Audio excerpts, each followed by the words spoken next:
نخست از همه تشریف آوری هر یک شما را در این محفل خوش آمدید می‌گوییم.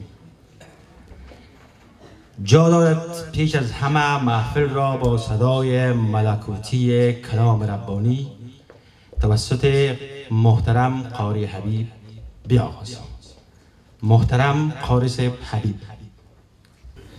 السلام علیکم و رحمت الله و برکاته.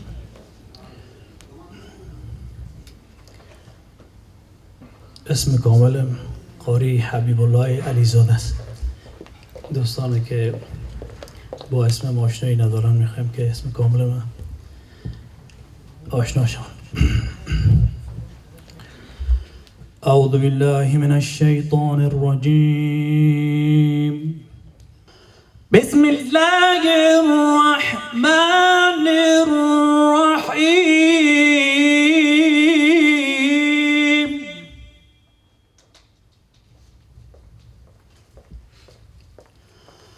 والشمس وضحاها والقمر إذا تلاها والنهار إذا جلاها والليل إذا يغشاها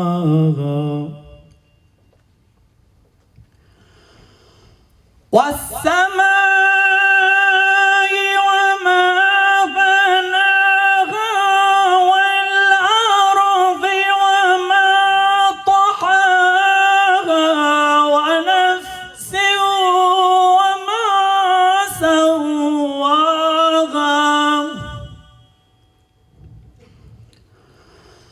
ونفس وما سواها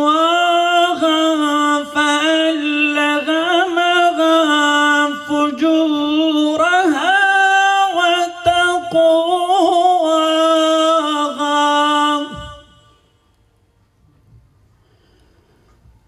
ونفس وما سواها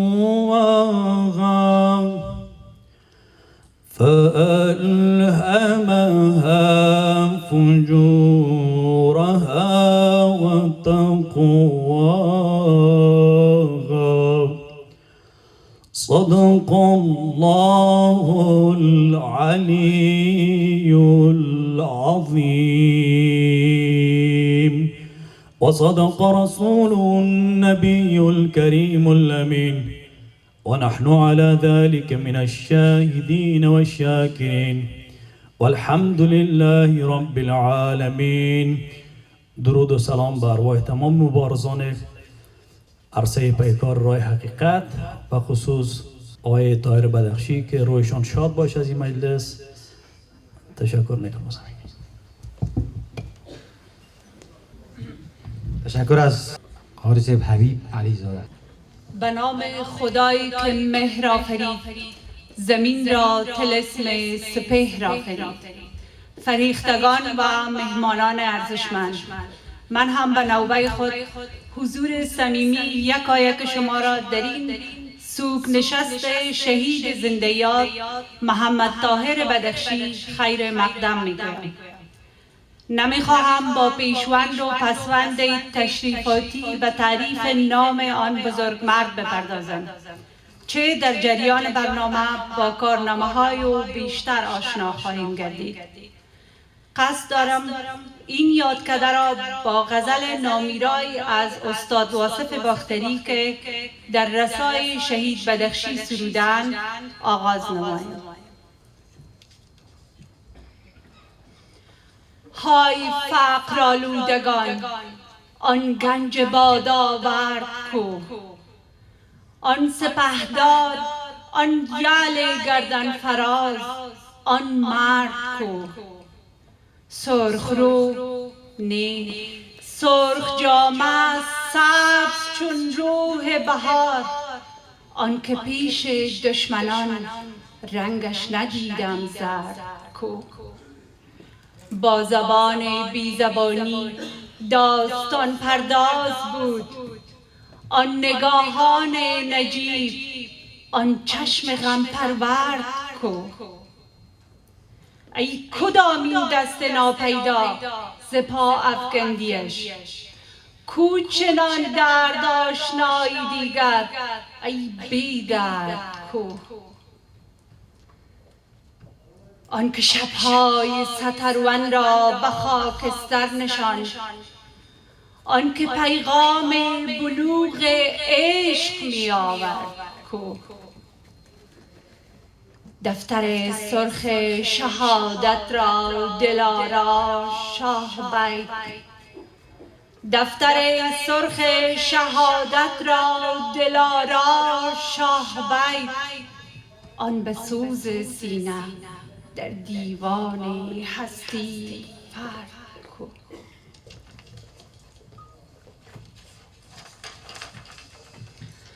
دوستان برجاوند، این نشست دو بخش را شامل می باشد. بخش نخست اختصاص یافته به سخنرانی ها و سروده ها و بخش دوم پذیرایی با غذاهای لذیذ افغانستانی. اکنون شاعر وارسته صبور صهیب را به ادامه صحبت فرا می‌خوانم. در روزگار تلخ و جانکاه به سر میبریم. هر روز انفجار و انتحار از با قربانی میگیرد و با حضور و حمایه مستقیم قدرتمندترین کشورها هنوز هم صاحب یکی از فاسدترین حکومتها در سطح جهان هستیم. فقر، قتل و تجاوز سرخط خبرها در همه رسانه‌های ماست. زور و تزویر و وابستگی معیار روابط سیاسی، اجتماعی و فرهنگی ما را تعیین می‌کند. روسپیان سیاسی با علم کردن حقوق قبیله و قوم زالوار به جان مردم سخت ستم کشیده‌مان چسبیدند. متاسفانه ما صاحب سرزمین درد و دشنه و دشنام هستیم. صادقانه زیستن و برای عدالت و آزادی به پا خواستن بهای گزاف می‌طلبد در سرزمین ما که جوانخواری و خوبان کشی رسمی است دیرینه و درازنای تاریخش. امروز دایه حقوق قوم‌های ساکن کشور به گرمترین گفتمان سیاسی و اجتماعی در جمع اهالی سیاست و فرهنگ مبدل شده و همچنان وسیله و انگیزه حضور بسیاری از دولتمردان در مرکز معاملات و معادلات قدرت و فزونخواهی. ما سوگمندانه یک بار دیگر در حال رفتن به سمت از همگسیختگی و جنگ تمام عیار تباری هستیم.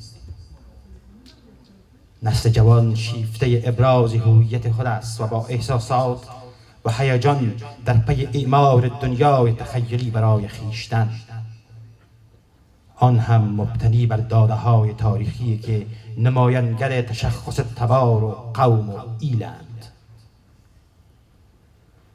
برای مهار کردن برخورد شدیداً احساساتی و انتقام جویانه نسل نو و برای پیشگیری از یک فصل خونین و ویرانگر دیگر ضرورت به بازخوانی و بازنگری تاریخ سیاسی خویش را داریم و به همین ملحوظ گرامی داشت و تأمل در اندیشه و دیدگاه محمد طاهر بدخشی در چنین شرایط از اهمیت ویژه برخوردار است.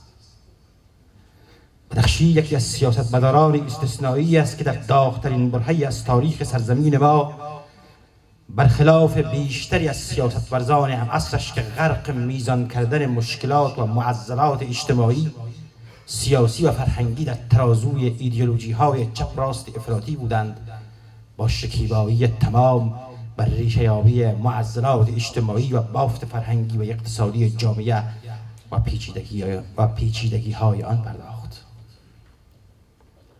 در شرایطی که بیشتر نهادها و گروه‌های سیاسی در پی یافتن پناهگاه و پشتوان ایدئولوژیک در فراسوی مرزها بودند، او با طرح مسئله ملی و عدم دنباله‌روی از جمعیت دموکراتیک خلق برید و برای بار نخست از استبداد، تبعیض و برتری‌جویی قومی در معادلات قدرت و اجتماع سخن گفت و در پهلوی مبارزه علیه طبقات با شناخت از بافت سنتی اجتماع و تاریخ شدید استبدادی سرزمینش فراخوان مبارزه بر علیه نابرابری قومی را سر داد تا به گفته خودش از تبدیل شدن مسئله ملی به یک غرش سهمگین در آینده جلوگیری شود و این امر عدالت خواهانه با خردورزی مورد کنکاش و مداخله قرار بگیرد تا پیش زمینه های مؤثر برای رفتن به سمت ملت شدن از دستمان گرفته نشود.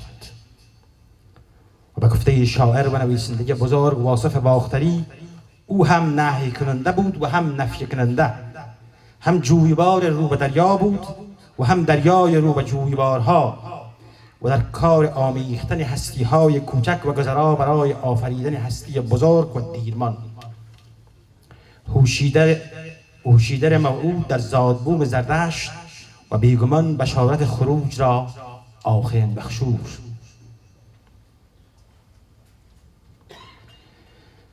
اندوه بر ما اگر بپنداریم که او زندانی حصار تنگ چشمی های سرزمین برتر و قبیله برتر و ملت برتر بود.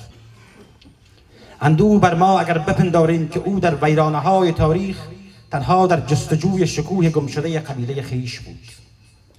و اندوه بزرگتر بر ما که همه ما در آوان عصرت تاریخی از او نان آگاهی قرض گرفتیم و باز تشنامش دادیم. نیچه گفته بود مرغی که نمیتواند پرواز کند نباید در پرتگاه آشیان بیاراید. و طاهر بدخشی این تجسم آتش و اوج پرواز بر پرتگاه آشیان آراست تا ما را که عبور از کناره پرتگاه ناگزیر است با فصاحت سوزان و همیشه جاری خیش از آنچه در کمین ماست آگاه سازد و زنهار دهد. افکار و اندیشه بدخشی هنوز هم شایسته و بایسته دقت و بازنگری است، و ویژه در شرایطی که بیشتر تلاش می شود تا پلهای وصل بیرانتر گردد و رویای شهروند شدن و فقط برابر زیستن از لای پلک‌های من چیده شود. این همایش برای شناخت بیشتر و بهتر بدخشی که شهید مظلومی است ایستاده در تاریخ، ایستاده در آستانه تاریخ برای دادخواهی توسط رهروان و دوستدارانش راه اندازی شده تا باشد یک بار دیگر به صدای رسا و جاوید او گوش فرا دهیم و در پهلوی عرض و ارج گذاشتن به شخصیتش نقش او را در روند همیشه سبز آزادی خواهی و عدالت گستری دریابیم.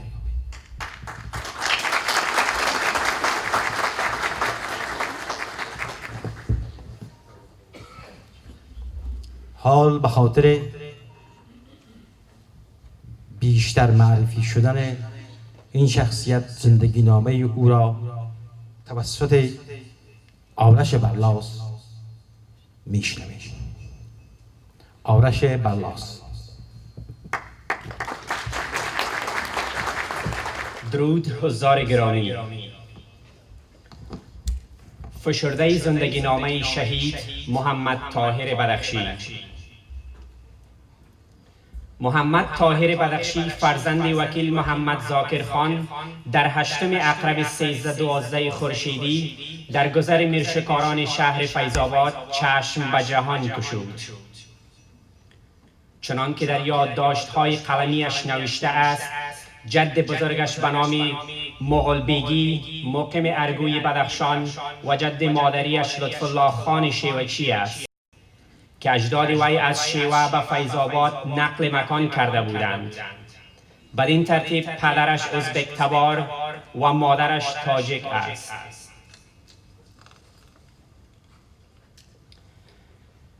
هنگامی که پس از فراغت از متوسطه کوکچه فیض‌آباد جهت ادامه تحصیل به کابل آمد و در لیسه حبیبیه شامل گردید، با مرحوم غلام سرور دهقان آشنا شد و در سراچه خانه وی سکونت گزید و از آن طریق با